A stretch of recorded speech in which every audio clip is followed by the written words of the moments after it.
Welcome to Democracy Now!, democracynow.org, The War and Peace Report. I'm Amy Goodman. The United States Senate has voted unanimously to approve a record-shattering $2.2 trillion emergency relief package to battle the unprecedented economic shock of the coronavirus pandemic. The House of Representatives is set to vote on the bill Friday, and President Trump has promised to sign it as soon as it reaches his desk. The bailout package would massively expand unemployment benefits, providing laid-off workers up to 100% of their salary and health insurance benefits for 4 months. Freelancers and gig economy workers would be eligible for unemployment benefits for the first time ever.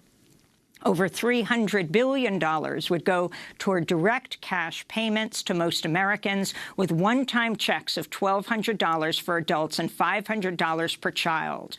States and municipalities would receive $150 billion in direct aid. Companies would receive $221 billion in tax benefits. $117 billion would fund hospitals and the veterans' health care.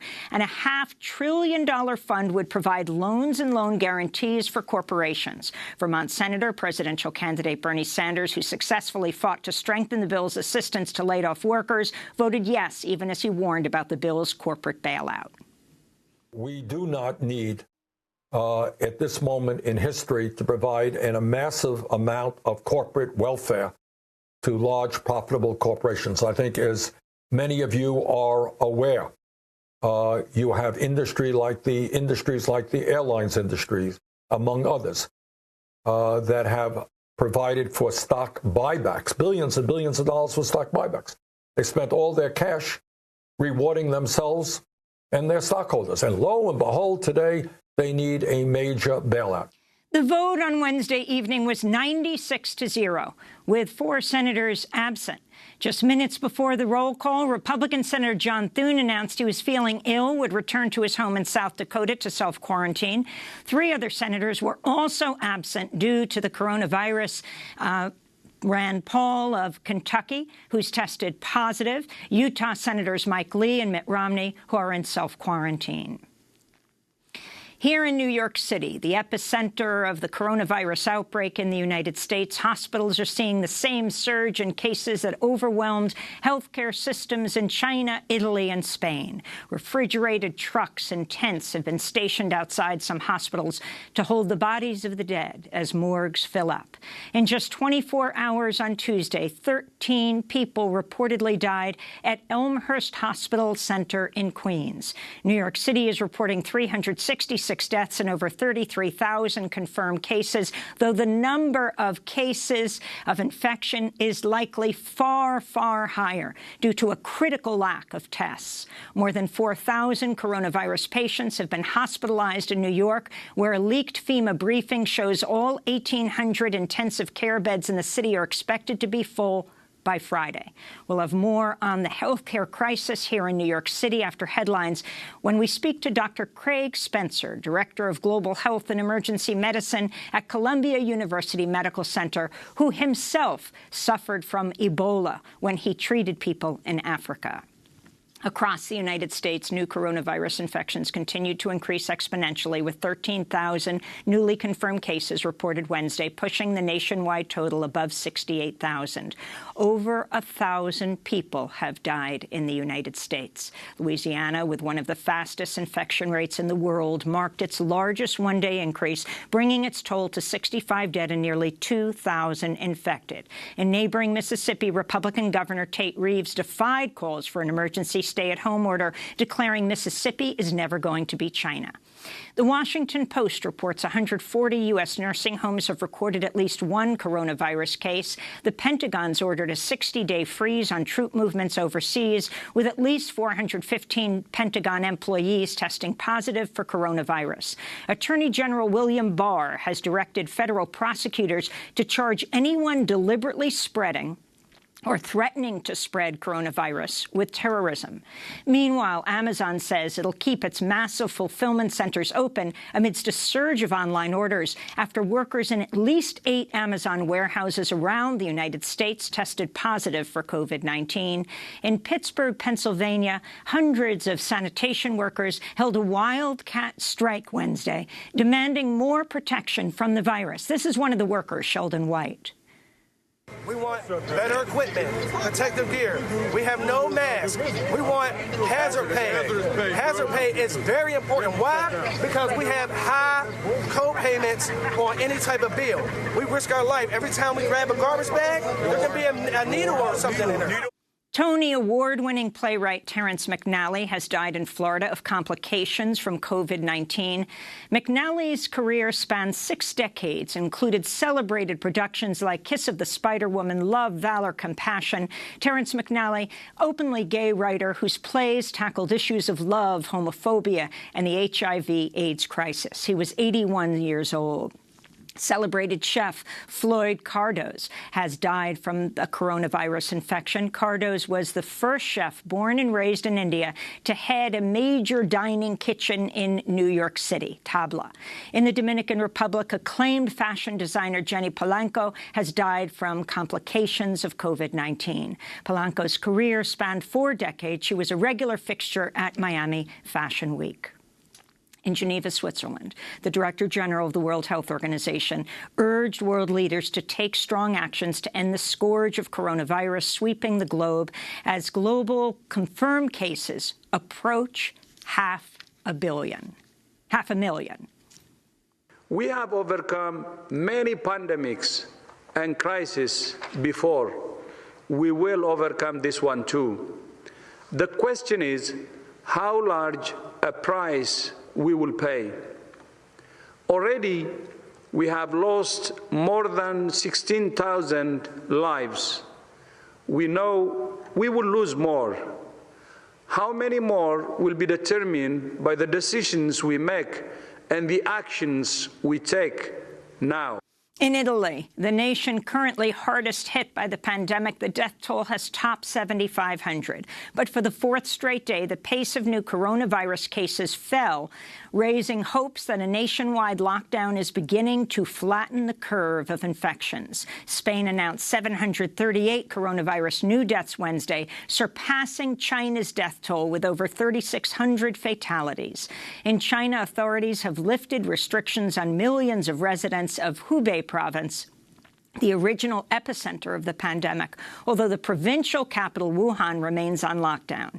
Chinese officials say new cases of COVID-19 have all but stopped in Hubei, but some observers question that assessment and fear a potential second wave of cases. In cities across India, police are using violence to crack down on curfew violators, beating and whipping anyone, flouting a nationwide lockdown for 1.3 billion people. Viral videos showed Indian police forcing groups of men to do squats and push-ups as punishment. India's bus and train services have been cancelled, creating a crisis for thousands of migrant workers trapped in big cities. There are widespread reports of hoarding, raising fears of shortage of food, medicine, and supplies. We'll have more on India's coronavirus crisis later in the broadcast. In Kosovo, lawmakers ousted Prime Minister Albin Kurti in a no-confidence vote Wednesday over his refusal to declare a state of emergency. In Chile, with over 1,000 confirmed cases, large parts of the capital, Santiago, will go into lockdown to slow the spread of the virus. Earlier this month, fears over the pandemic ended 5 months of large-scale protests demanding the resignation of President Sebastián Piñera. In Stockholm, Sweden, 17-year-old climate activist Greta Thunberg said she is very likely has COVID-19 and has since recovered. Thunberg said she experienced a very mild illness, while her father Svante experienced much more intense symptoms. In New Zealand, Prime Minister Jacinda Ardern asked her nation's 5 million residents to behave as though they were contagious as a sweeping nationwide remain-at-home policy came into effect Thursday night. If you have any questions about what you can or can't do and you're looking for answers, apply a simple principle. Act like you have COVID-19. Every move you make could be a risk to someone else. Ardern's plea came on the same day the white supremacist terrorist who massacred Muslim worshippers in 2 New Zealand mosques last March pleaded guilty to the murder of 51 people. His sentencing trial will be delayed until New Zealand's COVID-19 epidemic is under control and family members of the victims have a chance to attend. Senator Bernie Sanders has challenged former Vice President Joe Biden to a 12th and final debate next month, signaling he'll continue to compete for the Democratic Party's presidential nomination. The Democratic National Committee has yet to schedule a date or a broadcast partner for an April debate, and on Wednesday, Biden dismissed the idea. My focus is just dealing with this crisis right now. I haven't thought about any more debates. I think we've had enough debates. I think we should get on with this. Meanwhile, The Intercept is reporting that the Time's Up Legal Defense Fund, set up to help survivors of rape and sexual assault, refused to fund a Me Too investigation into an allegation against Joe Biden.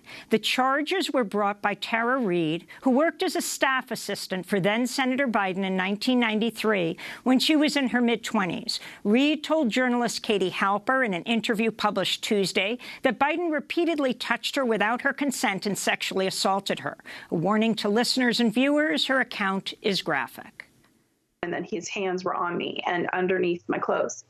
And, yeah, and then he went down my skirt, but then up inside it. And he penetrated me with his fingers. Reid approached the Time's Up Legal Defense Fund in January looking for assistance, but was reportedly told the fund could not help her because Biden is a candidate for federal office and pursuing a case could jeopardize the fund's nonprofit status. The Intercept reports the public relations firm representing Time's Up Legal Defense Fund is SKD Knickerbocker, whose managing director, Anita Dunn, is top advisor to Biden's presidential campaign. At the White House, President Donald Trump Wednesday repeated his call for the United States to reopen for business on April 12th, Easter Sunday, around the time the coronavirus crisis is expected to peak in New York City.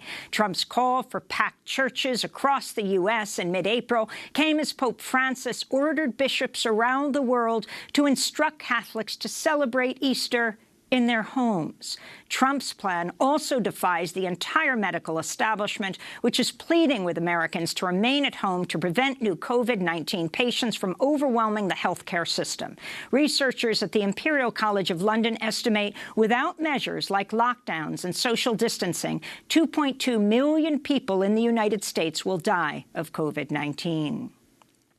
And in a major victory for environmentalists and indigenous water protectors, a federal judge ruled Wednesday the U.S. Army Corps of Engineers violated the National Environmental Policy Act when it permitted construction of the Dakota Access Pipeline. The court ruled the Corps failed to resolve concerns by the Standing Rock Sioux about the potential impacts of oil spills and ordered the Trump administration to prepare a full environmental impact statement on the pipeline. Standing Rock Sioux Tribal Chair Mike Faith celebrated the ruling, writing, "It's humbling to see how actions we took 4 years ago to defend our ancestral homeland continue to inspire national conversations about how our choices ultimately affect this planet. Perhaps in the wake of this court ruling, the federal government will begin to catch on too," he said. And those are some of the headlines. This is Democracy Now!, democracynow.org, The War and Peace Report. I'm Amy Goodman. We're broadcasting from New York City, the epicenter of the coronavirus pandemic in the United States. And my dear co-host Nermeen Sheikh is joining us from self-isolation in New York City. Nermeen, we are so close and yet so far. Thank you so much, Amy. We are indeed living in an extraordinary moment in the city. I'd like to welcome our listeners and viewers both here in the country as well as around the world, many of whom are in the same position as I am, namely in self-isolation or in quarantine, or as we just mentioned, in India, a country of 1.3 billion people, under curfew. And, you know, even as we're reporting now on how difficult the situation is in New York City hospitals, the health system being completely overwhelmed by the number of cases, it's difficult not to think of places around the world, in Africa, in Asia, which have been referred to as a ticking time bomb that COVID-19 may strike there, and where healthcare systems are so much weaker, what the effects of this lethal pandemic might be. Amy. That's right. And we're going to talk about India later in the broadcast, the largest lockdown on people ever in the world. And we're going to talk about issues like climate change and how it relates to the pandemic.